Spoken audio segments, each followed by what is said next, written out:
Hello, everybody. Thank you for joining us today. This is season 4, episode 17 of Cap and Gown. I'm excited today. I get to have a conversation with my co-host here, Rachel Phillips-Buck. I'm Matt Boisvert. Rachel, thanks for joining us. Hi, thanks. I'm Rachel Phillips-Buck, VP for Student Success at Ferris Resources. I'm having a very hard time because Matt took my background away so that I wouldn't forget that I'm not in charge of the show today. Also, he's doing State of the Union and interviewing me. Yeah, so this is my show today, and you're my guest, and it's going to be great. So Rachel, we have a lot to talk through. I'm excited to just talk through a lot of parts of who you are and your journey and into higher ed and all of that. But before we dive into that, this is a pretty exciting week of spring. It's a beautiful season here. Listen, I have talked to so many clients this week and last, and they are just like white knuckled holding onto the table like, can we make it until May? Oh yeah. So sure. It is just super busy. Everyone's involved in registration. Spring break didn't seem this time to have done anything to help students recover. They've come back like more stressed out and more tired. And so I think it's for sure a beautiful season. We have a lot of schools that are still getting snow. So spring is still like rolling in slowly, but also just super, super busy with good work. So, yeah. Hey, so just as we get started, one thing that I normally do is introduce just a curious fact. As everyone should know, our theme for the year is curiosity. And so as we talk through, it's kind of fun to talk about interesting facts. And you stole my book. So it's you. This is my job this time. I'm just going to give you first of all, food, because you know how much I love food. So potatoes and tomatoes are both part of the nightshade family. That's not surprising. What is surprising is that a British company created a hybrid tomato plant that grows tomatoes on the top and potatoes on the bottom. Really? Yeah. Isn't that genius? So like the roots have potatoes in them, and then it has tomatoes on the top. So, wow. Who knew?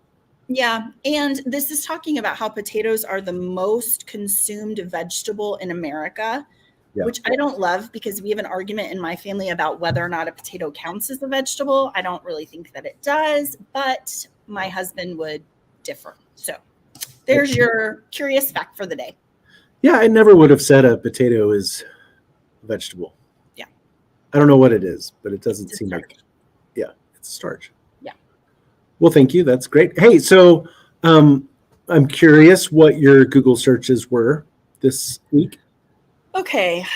I have 4 good ones for you. The first one is just, I don't know why I agreed to do this. It's embarrassing. Like, I don't know. I don't need everyone to know all the crazy things that I want to know. I know.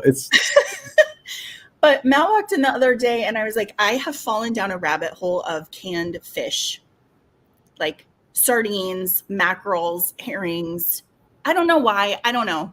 I don't know how I got there. But anyway, I Googled, there's a brand, Nuri sardines from Spain. They're supposed to be delicious. Oh. I also have been feeding a family of 4 kids for the last 2 weeks. So I Googled 16 bean soup because that's what we're having for dinner tomorrow. Okay. Also, I Googled Viking World Cruise because did you know that a world cruise is a thing you can go on? So it's 180 days.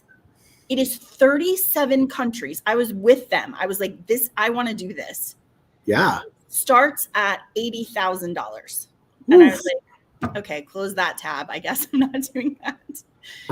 And then my last one was March Madness bracket because my bracket is doing awesome.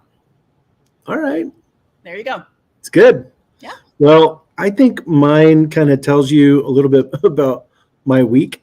But I'll start with the fun one, which was Brahms Abilene. Oh, yeah. Wanted to know what was going on there. Supposedly Brahms is coming to Abilene.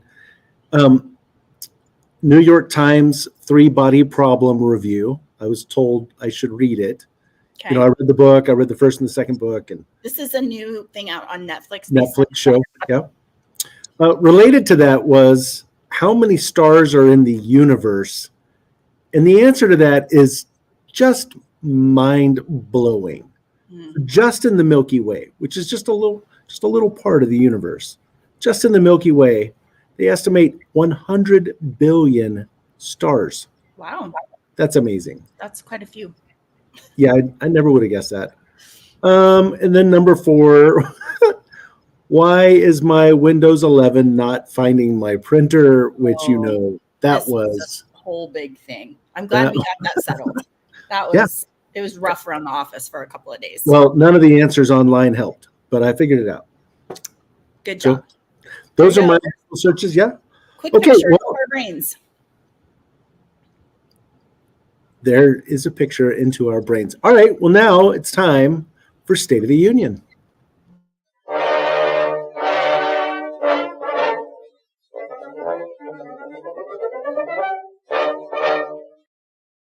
All right, Rachel, before I get into State of the Union, let me just say I like you running the show. This is hard, and you're so much better at it. Yeah, this is tough, and everyone's like, yeah, can you go back to doing that? Okay, the first article, it's just a little FAFSA update. Of course. So, as you know, yeah, Rachel, you've given us all of the drama with FAFSA. Well, lo and behold, remember last week we talked about how they were pushing out, hey, we're getting the FAFSAs out, but instead of like 30,000, it was 6, right? Yeah. Well, a new wrinkle to this was the Department of Education acknowledged that a calculation error by the Office of Federal Student Aid led to inaccurate aid estimates on hundreds of thousands of institutional student information records, which now means that any student who had assets, it was not calculated in, therefore they should receive lower aid. So there's that. So also, Matt, though, they said they're not correcting them until the end of April. So if there was a miscalculation, they're like, we're just going to hold on to this. And then at the end of April, then we'll fix it. Right. So that's one huge problem. Also in this article, they said, so universities, why don't you estimate after all this? Which, remember, there were some schools early in January who were like, we do not believe this is going to come out anytime soon. We are going to come up with a surrogate way to estimate. And they did the right thing in that case. So for sure. There's another article that says that students will not be able to go back and make adjustments to their FAFSA until the first half of April. I think it's consistent. Also remember, 5 million students have filled out FAFSAs now compared to 17 million last year at this time. So that just gives you an idea of the magnitude of the problem. I think it's like 35% of high school seniors have filled it out. So it's a wreck. Sorry, guys. Yep. Okay. Another article. This is from New York Magazine. It's called "The Craziest College Admission Season Ever." This is a fascinating article, and it's about this is really tracking Duke and admissions. So for highly selective universities, I don't want to get really deep into this article. I just want to say, if you're curious about, most of the schools we serve are not in the position of Duke. They're not turning away 95% of applicants. And so this goes through the process of all the filters that they put on so that they can get to a reasonable number of applications to actually evaluate. Yeah. So anyway. I think that's worth the whole read, right? So it's hard to summarize it, but it is for sure worth a read, I think. Yeah, it's fascinating just to get inside the, hardship of being a highly selective institution. Yeah. So this is interesting, kind of related from an admission standpoint. This next article is about transfer students. And there's an interesting trend with transfer students where they're receiving lower acceptance rates across top colleges. In this article, it breaks down that that acceptance rates for public institutions are higher than at private institutions. But really, it's an interesting trend where in the past, transfer students would be accepted at a, let's see, well, I missed it. This happens sometimes, right? Where you're like, what's the This is what you don't, yeah. No, so at Harvard, it's 0.9% of transfer students now. The median transfer admission rate was 6.5%, and that was Johns Hopkins University.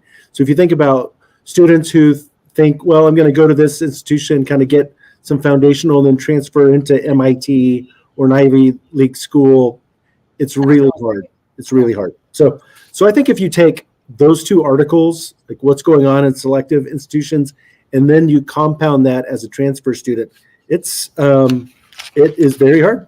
Yeah, to be admitted. Super interesting. You know, the interview we did with Dr. Schenkel, the more I think about the work she's doing for transfer students, it just is such smart work, right? It's just lovely. So yeah, and so I think there's definitely a future where really having those bridges laid out is going to be very helpful. Okay, I want to change gears a little bit. This next article is about career development, and this is colleges getting involved in career development. It's interesting because I've been reading about, our background came out of career development, and it's interesting because there's a workplace gap right now, a hiring gap between what employers are looking for and what they're saying millennials or Gen Z candidates are delivering. And so this article is about even providing etiquette dinners, which we've talked about, and I think we did those. We did. Yeah, years ago, but it's still very necessary. So in this article, employers are saying that many young people lack key workplace skills and professionalism. A January survey found over half of hiring managers who interviewed Gen Z candidates say that the candidate was not dressed appropriately, 58%, struggled with eye contact, 57%, and even after being hired, 1/3 of hiring managers say that their Gen Z staff don't dress professionally or use appropriate language at work. Okay, so one of the solutions is, I think this approach is pretty interesting. It's so with an etiquette dinner, there's a whole lot of things that they're introducing to students. So at the etiquette dinner, how to introduce yourself to a stranger with confidence, how to use a napkin, silverware, and glassware, engaging with the wait staff, which is, really, people like, watch you. Yeah. Are you grateful for the people who are serving you, right? Deciding what to order and what not to order, which we know. That's a whole thing. Appropriate conversation topics, determining who will pay for the tip or pay and tip. Listen, you know what I like about etiquette, the reason we have etiquette is so that everybody feels safe. That's why we learn it, because there's all of these different, but what do we do? And what do you think I should do this and do? And so the whole goal of etiquette is that everybody comes into it under the same rules.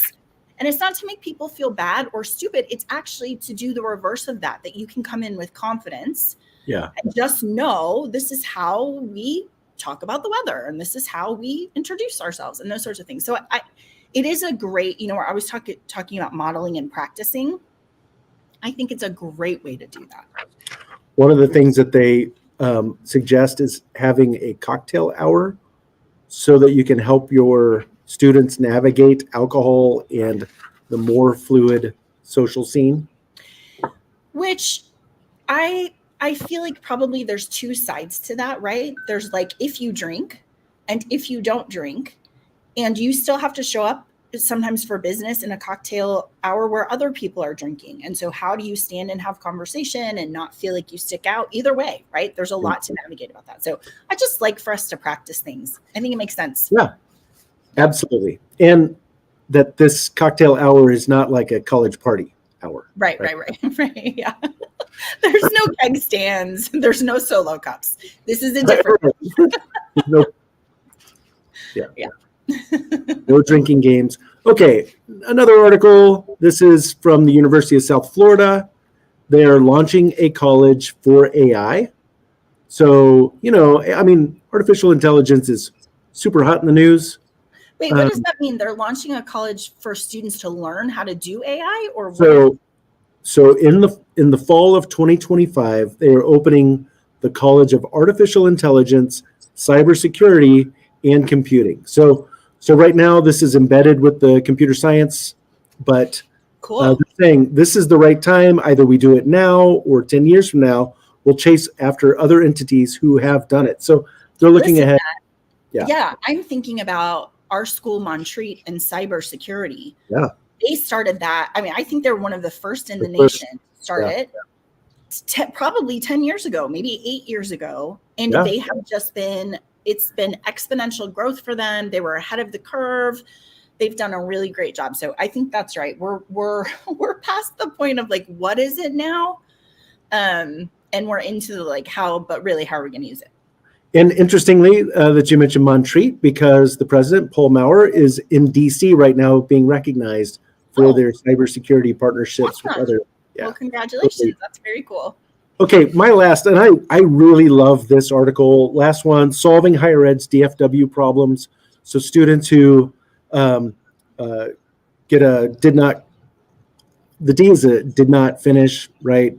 F is an F and a W is a withdrawal. I think it's a D, an F, and a withdrawal. Okay. So the issue is you have students who were not completing, so they got a D, an F, or a W. They didn't earn credits for the class.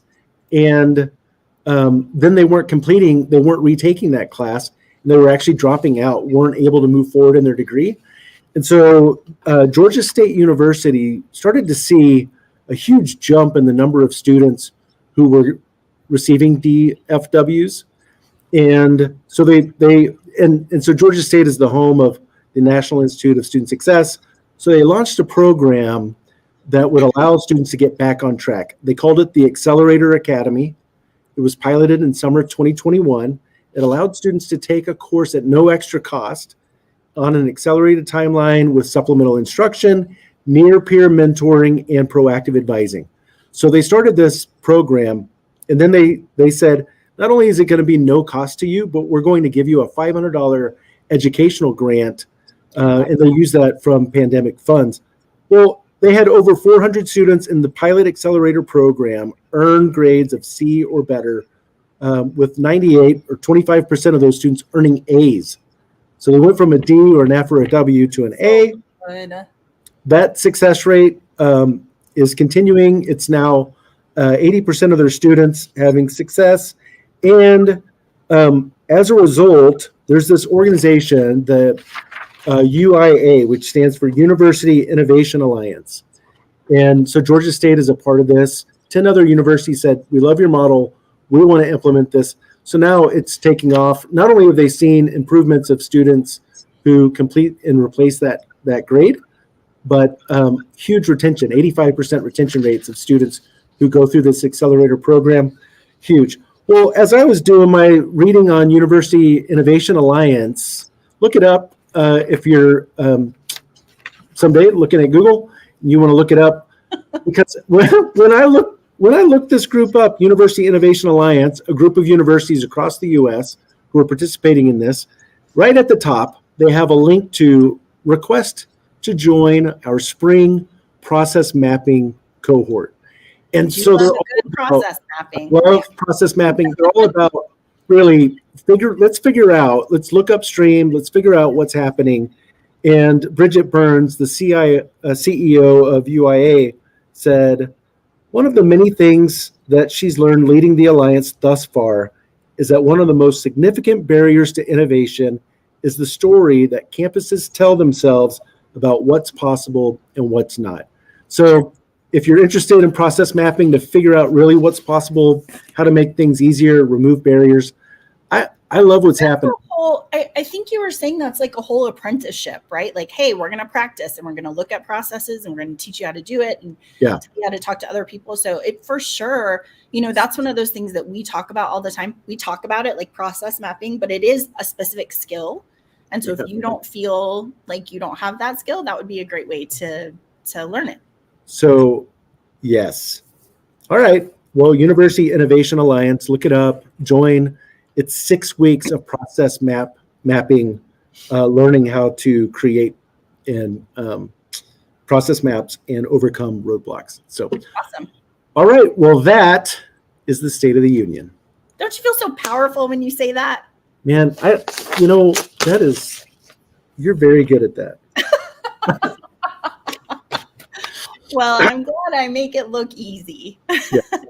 All right, Rachel. So thanks for joining me today and letting me interview you today.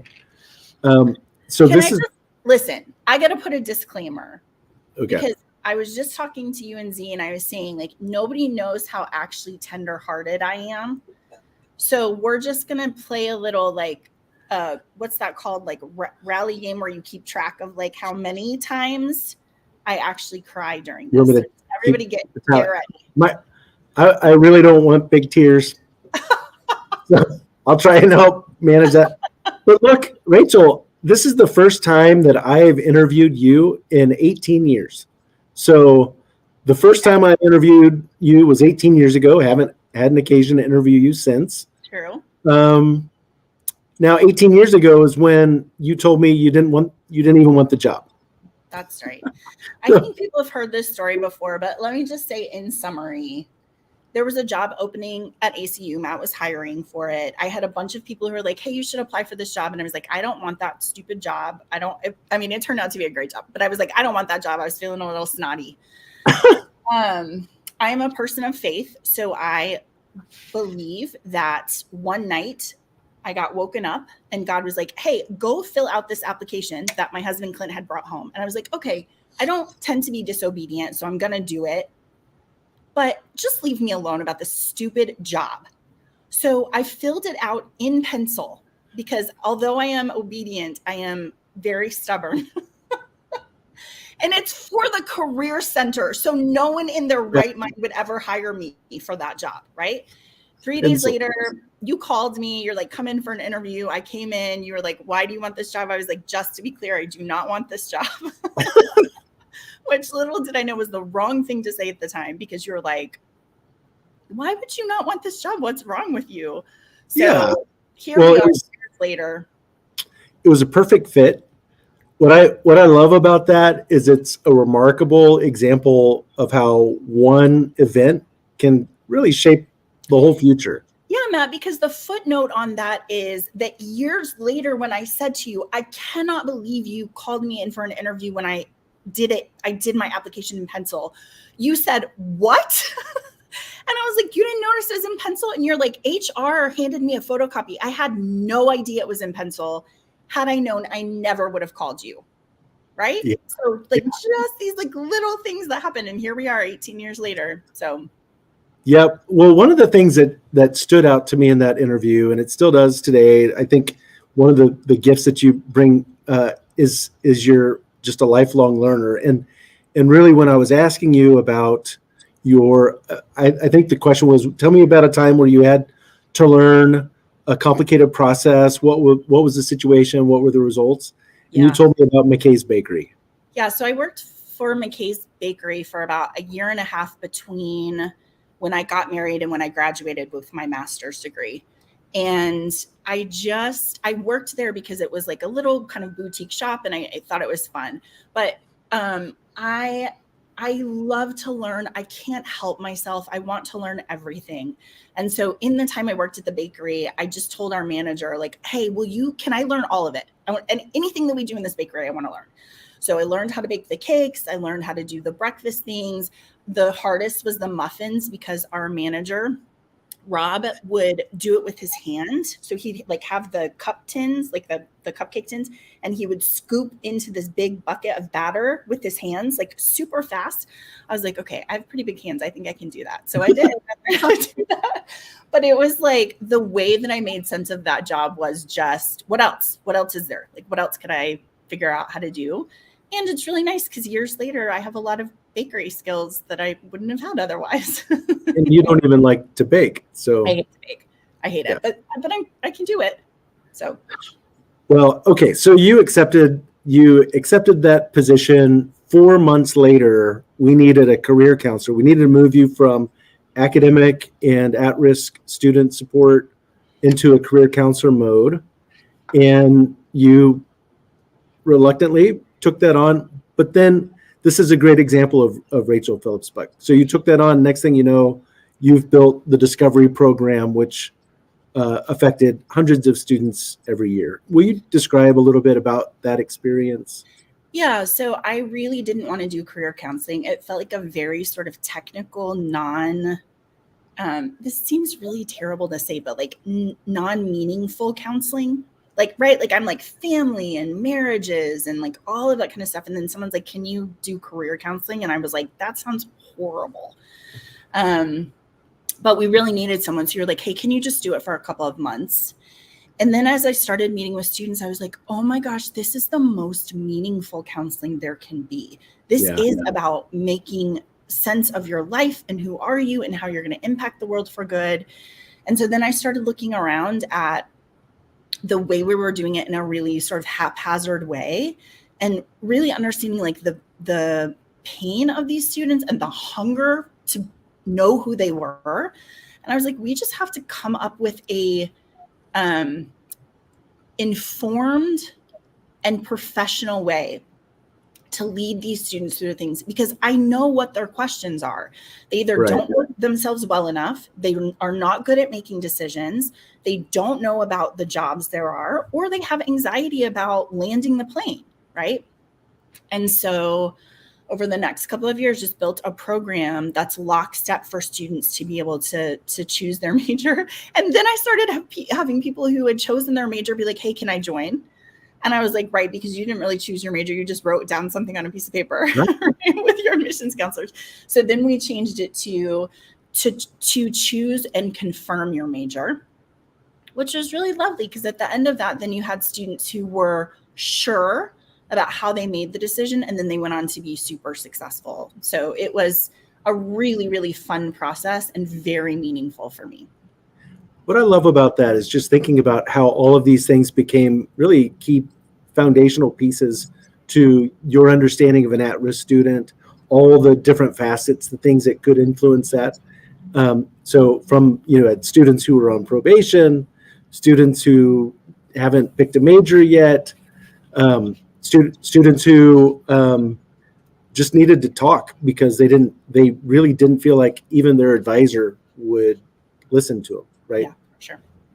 Okay, but before I want to go back, because part of your story is you're from Manhattan, you're this New Yorker, and so just going back and thinking about growing up in Manhattan.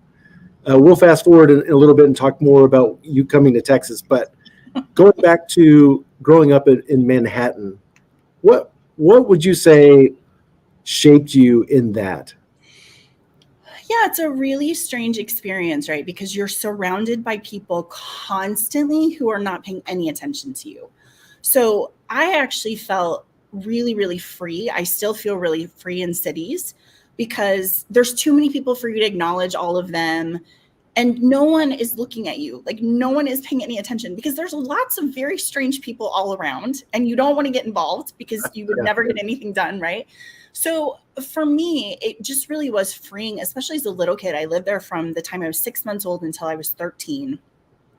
So like all of my formative years were about walk fast, get where you're going, and you're safe because no one is paying attention to you. Contrast that with some of my experience in Texas, which my brother one time came to visit and we walked into a restaurant and he's like, why is everybody staring at us so aggressively? And I was like, look, they think they might know us. Like they probably do know us. There's probably people in here. So when someone walks in, right, everyone looks to see who it is. So when I took my daughter to New York to visit Z a couple of years ago, it was like I all of a sudden made sense as her mom. She was like, I understand now why you're not paying attention to people around you. You are walking fast. You're in a hurry to get plate. Like, I'm just very efficient. I like to get things done, you know? And so when we got back to Texas, she was like, I was leaving the grocery store and the guy was pushing the cart behind me. And she's like, Mom, you're New York walking. He can't keep up with you. Go slower. And I was like, oh, okay, thanks. So it for sure shapes the way my brain works. Yeah, and so also you're the daughter of a minister and an actor. Your mom was an actor. Yeah. And so describe how that shaped you. I mean, I would say the two things about that are, first of all, I'm very familiar with making your living with words. Both of my parents do that. So I come by that honestly. But also I had a really delightful experience of getting to watch my dad work all the time. Every Sunday and every Wednesday he would preach. And so we would listen to a sermon and come home and have dinner and talk about it, or, you know, Sunday lunch. It was not uncommon when my mom was in a play for us to go to every single one that she would do. And so that was a really fun experience. And it's really nice that my daughter has the same thing. Like, she knows what I do. She's seen me in meetings before. She's seen me do demos. And so she has a really intimate knowledge of how I make a living, right? And that's fun. Yeah. Okay, so one more thing that I know about you that I think helped shape who you are today, and that is growing up, going to Camp Hunt. So Camp Hunt is in upstate New York. You were a camper, you were a counselor, then you became kind of the head honcho of this camp. I'm just curious. I mean, I see it, but can you describe, so just you're working with the campers there? Yeah, for sure. So came out of this. Yeah. So I went to this camp from the time I was 9 until I was like 23, just like moving up the ranks. The two things about it for me were, first of all, I had this very stable group of friends that I didn't get to see all the time, but I would spend all summer with them. I was there usually for 8 weeks. And so that level of friendship and intimacy changes the way you think about friendships, right? Because it's like, it just takes me a very long time. Like Matt, we knew each other for probably 6 years before one day I said, I think we're friends because when you call me, I answer the phone. And you were like, we've known each other for 6 years. Now, like, you've just decided that, right? So that was one thing, is that I had a really, really close-knit group of friends that really knew me because we had spent so much time together.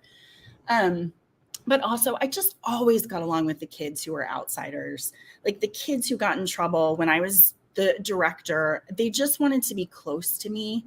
I understood their perspective, and even then wanted to make a safe place where they felt unconditional positive regard and weren't in trouble all the time. Right.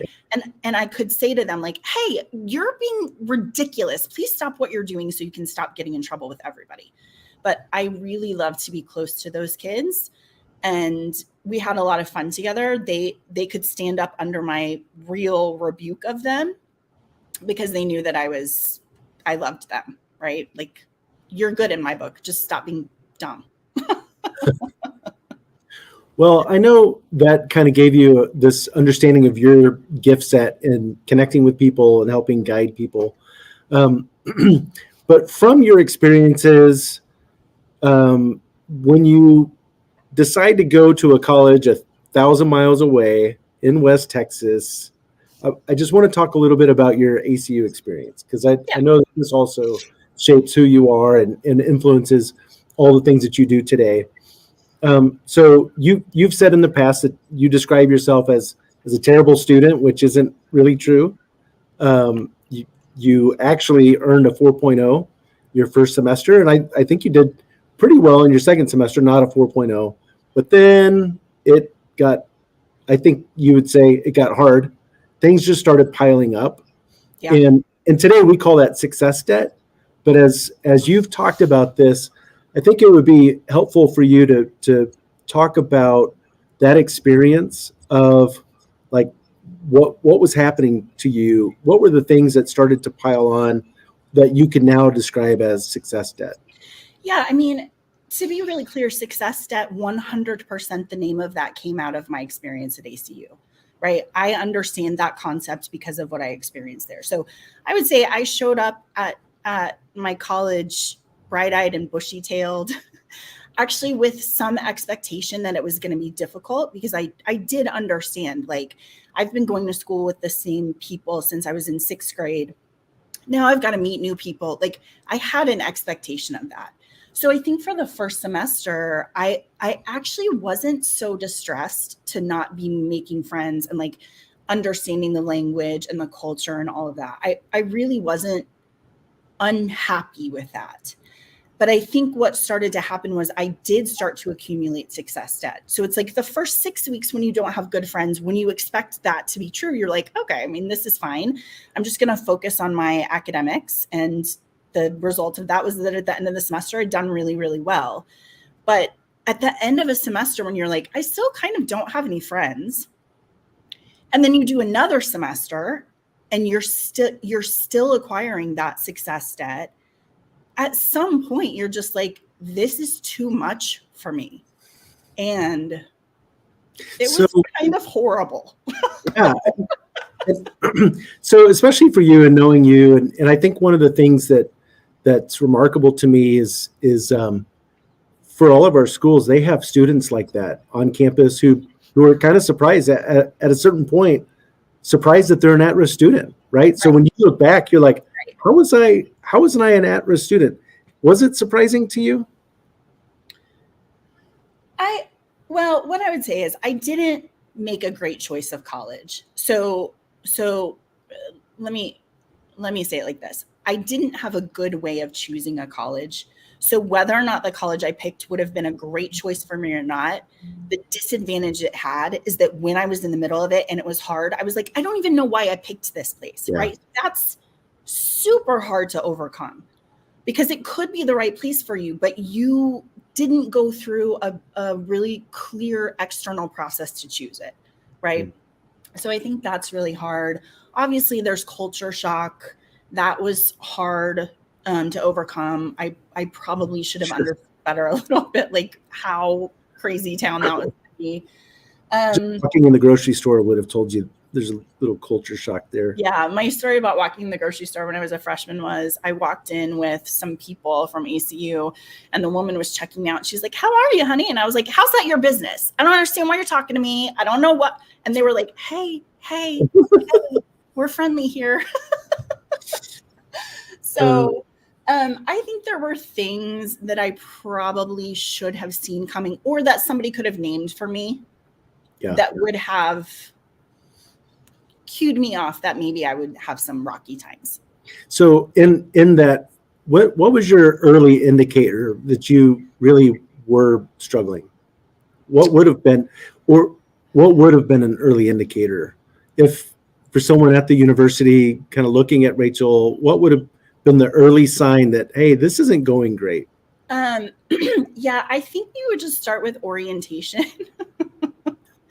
Which if you had just said to me after the first thing I did in orientation, which you have to understand, I'm as an extreme introvert as I can get. Like on the scale, I cannot score higher on introversion, right?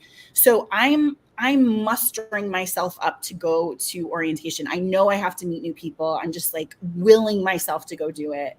And we've talked about before, like in our orientation, the first thing you do is walk into this Coliseum and there's all of these screaming upperclassmen with signs that you have to find your right place. And I just have like imprinted on my brain, like the horror. It was just a very extroverted feeler experience, right? Yeah. And then, so if you had said to me after that, how did that go? Assuming I would tell you the truth, right? I would have been like, that was my worst nightmare. I don't want to do anything else in orientation. So I think there were a lot of places where if someone had been paying attention, they would have been like, hey, here's a person who didn't go to church with all these people, didn't go to camp with all these people, right? Isn't from around here. She probably needs a little bit more attention in terms of like community adjustment, I guess is what I'd say. So I know this is like the deepest dive we've ever taken on, video for you talking about this, but I'm just curious when because there's so many students who are like you, smart, eager learners, but just struggling, not connecting, right? How did you recover? Because you did recover. Yeah, I mean, the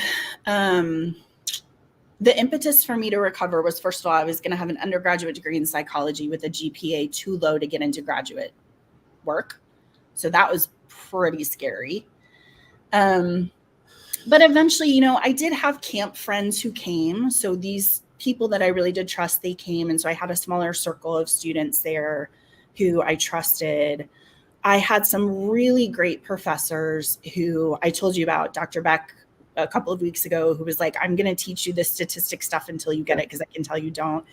I had a professor, Dr. Trevathan, who just was like very kind to me. I can't talk about it. It's super meaningful to have somebody who was like, hey, I see you and you're doing a great job and you belong here. So my tears are honoring of him and how kind he was to me. Sorry, Rachel. Yeah, for sure. Influential. I'll say this. We once went to a campus and did an exercise for the board. And so we passed out puzzle pieces, and it was all these different pieces to a student's story. And in that, on the back of it, a board member would read out loud, this is a fact that I know about this student. And they went around the room and they read all these facts about a student. They had this SAT, they had this first term GPA, all of these things, they came from New York, right? Well, every one of those facts was about you. And then the board started talking about whether or not they thought the student was going to be successful. And I'll never forget one of the board members who was very successful himself. He said, I think she was successful. When I read that she walked to get medicine, even though she was sick for days, she got up and she took care of herself. I think she's got grit. I think she's resilient. I think she's going to be successful. And that was pretty neat to hear, because you're like, hey, it was super helpful. Yeah, it was super helpful to me. So in that exercise, everyone's discussing what's going to happen to the student, me, while I'm listening to them, right? Yeah. And when that guy was like, I think she did great. And I was like, hold on, why are you saying that? And so his reflection to me, you know, this is true of a lot of my story, which is when I put my mind to a thing, usually I'm successful. Like, I just do have a lot of, I don't know if it's determination or stubbornness. But it was really nice to have his reflection of, look at all of these things that you've overcome, and you clearly just made up your mind. And to be fair, it had people who poured into me and appreciated, you know, what I was doing. So. Yeah. All right. Well, you did get it together. You were resilient. You earned your bachelor's, earned an MFT, became an LPC. You're now in a doctoral program. I think that's a great success story on its own. I wonder what you would say, looking back to that 18-year-old Rachel. What would you say to her, that at-risk Rachel, knowing what you know now and all that you've accomplished? And yeah, for sure.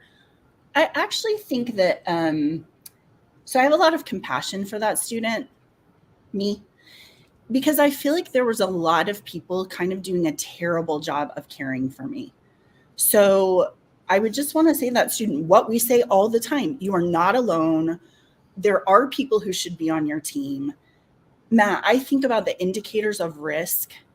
So not just orientation. I had my U100 class, which ended up being terrible, because I would show up and everyone would be friends, and I would just be there like, why do I have to show up where all these people are like loving life, and I'm like, don't know anyone. Yeah. I wasn't going to classes. I was on chapel probation. I had an RA who wasn't paying attention to me. So there's a part there where for sure I was learning and growing as a person, and I take responsibility for that. But also, I would say to that 18-year-old girl, I'm so sorry no one saw you. I'm so sorry.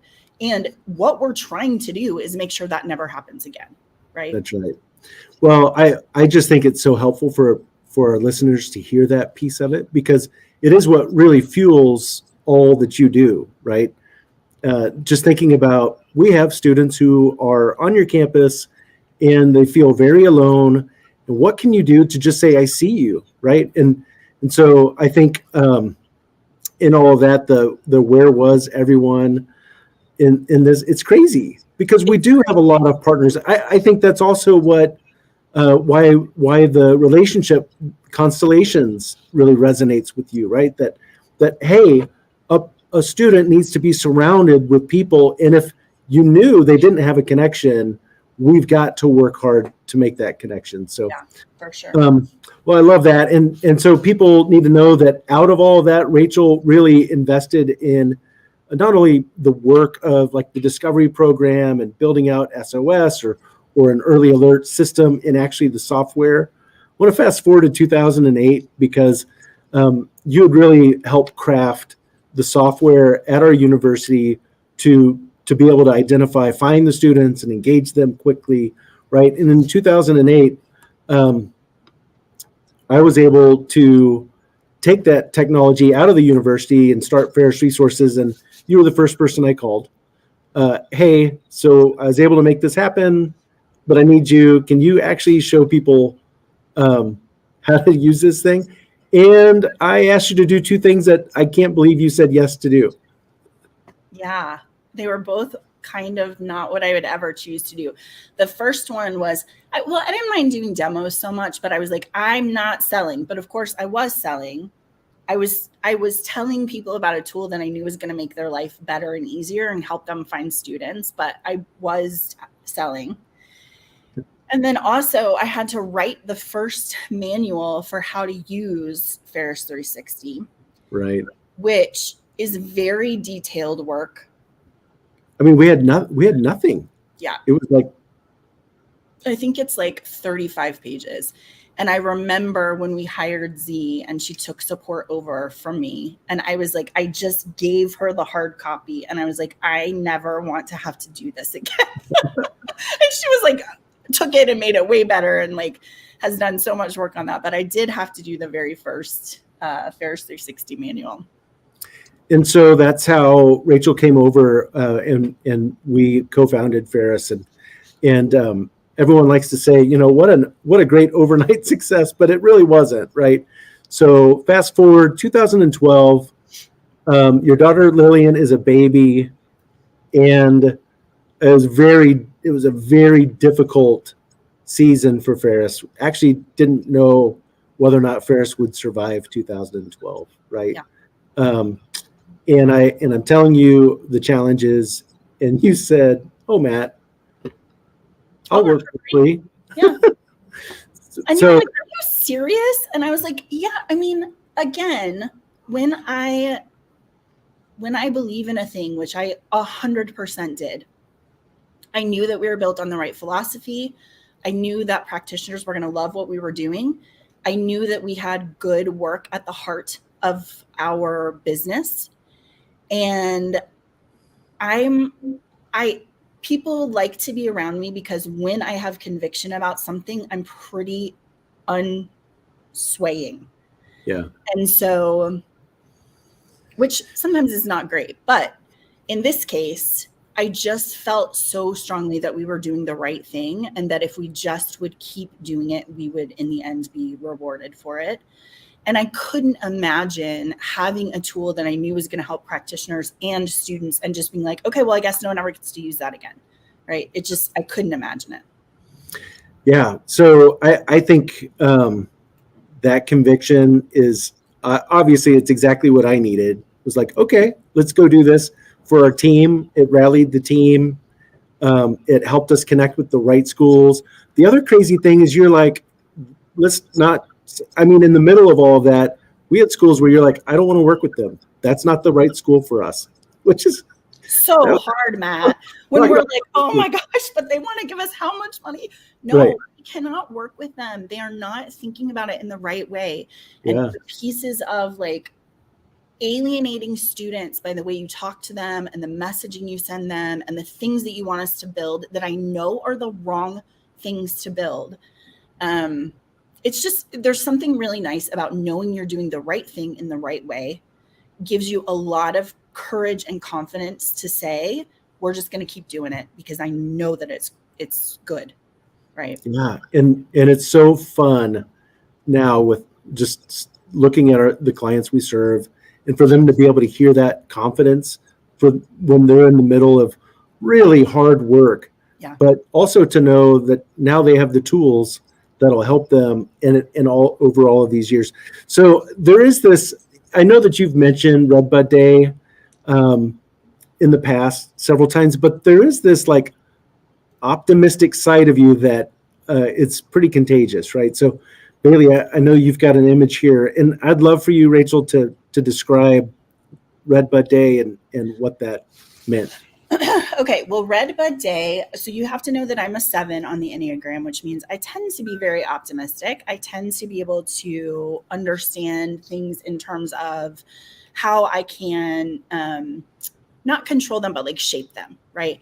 So when I graduated with my psychology degree, I graduated in December, and I went home to live with my parents in Indiana, December, January, February, March, April. And I got a job at a country and Western radio station because I had worked at NPR at ACU. And that's the kind of job you can get with an undergraduate degree in psychology, right? So I had the morning shift. And so every morning I would wake up in the dark and I would drive. It was like 40 minutes away. I would drive 40 minutes to get to the basement that I worked in, FM 102 WCBK.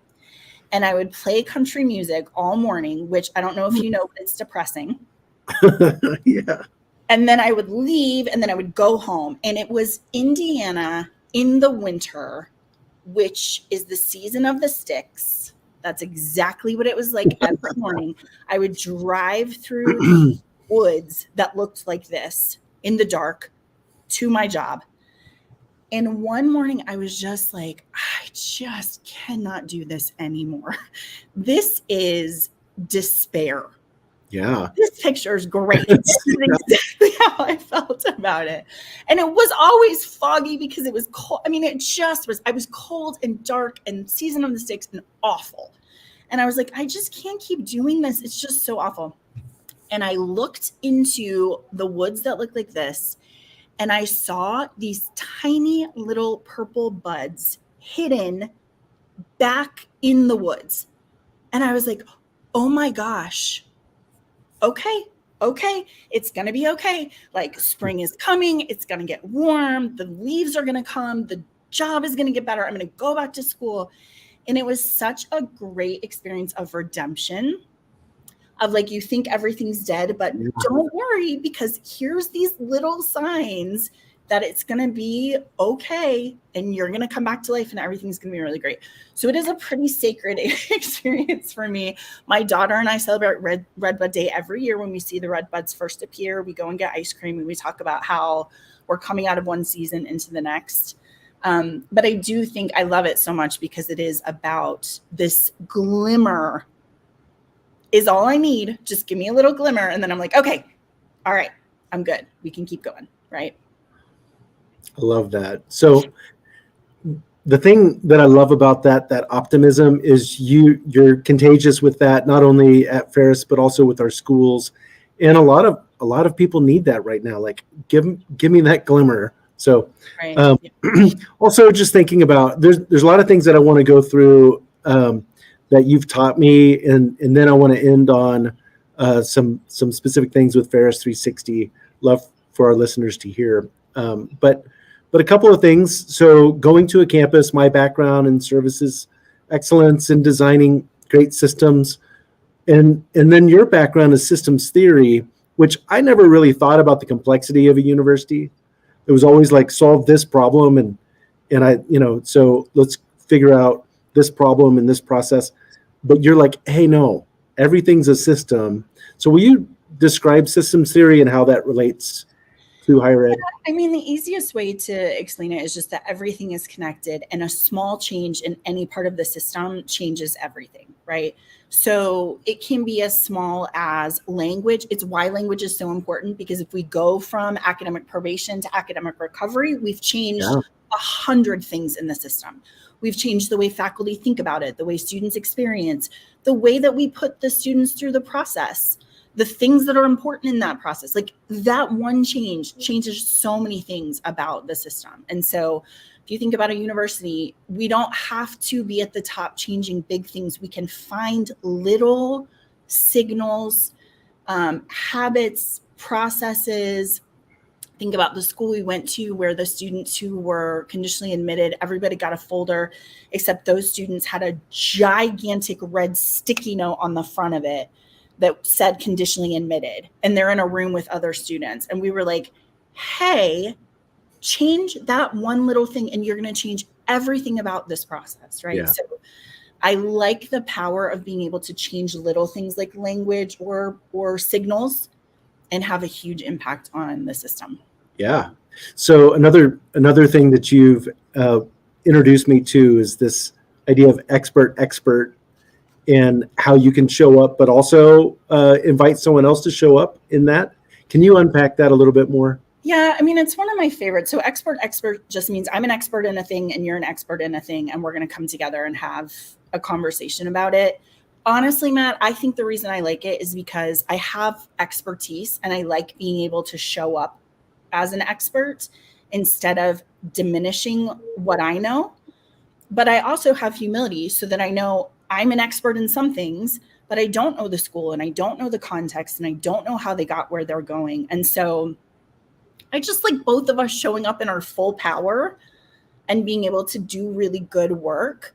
You know, sometimes we have people where they can't show up in their full power, or they don't want us to show up in our full power. And so then you can do like a one down where you're like, oh yeah, you know, someone, you know, that kind of thing.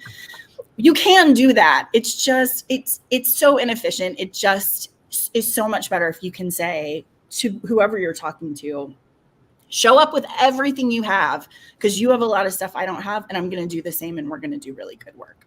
Well, you just said another word that is a part of you and I love about you. I think it goes back to when we first interviewed, is that you love efficiency. You want to get it done, and let's not drag this out, right? If my daughter had to give you all of the words I have for dilly-dallying, there's a lot of them, right? So I just like us first to accomplish the things so we can get on to the next thing, right? And so I am always upstream thinking and thinking about how do we make sure that our practitioners who have so much work are not wasting their time doing things that don't make sense or duplicating effort or trying to figure out a process that's not sensical. All right. So that leads right into Ferris 360 and why it was created, the tools in 360, I guess this hatred of inefficiency, right? But that's where Ferris 360 came about. So can you talk about that vision, and so what kind of fueled that, how 360 has been shaped? Because I think people know you're the visionary of Ferris 360 from the very beginning. What does it need? You've kind of set the roadmap. You've looked ahead. You've been very successful in predicting what our schools need and what students need so that they can be seen and successful, right? So can you unpack that a little bit more? Just the things that go into when you're thinking about 360. What kind of, how do you prioritize? Yeah, I mean, I think the two things are I'm first of all always thinking about our students and always thinking about how do I get a student connected to a person, not technology, but to a person. And so, you know, we got to find them first. So we need technology to do that. But I want for our technology to facilitate real life experiences for our students with practitioners. So that's always at the heart of what I'm thinking of.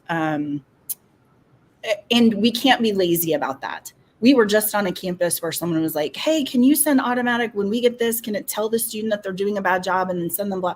I really respected their VP for student success because he was like, that's not what we do here. That's lazy. Yeah. That is not what we do. We go and find our students and we see them. So although you might want that to be true, that's not what we do. So I really love that perspective.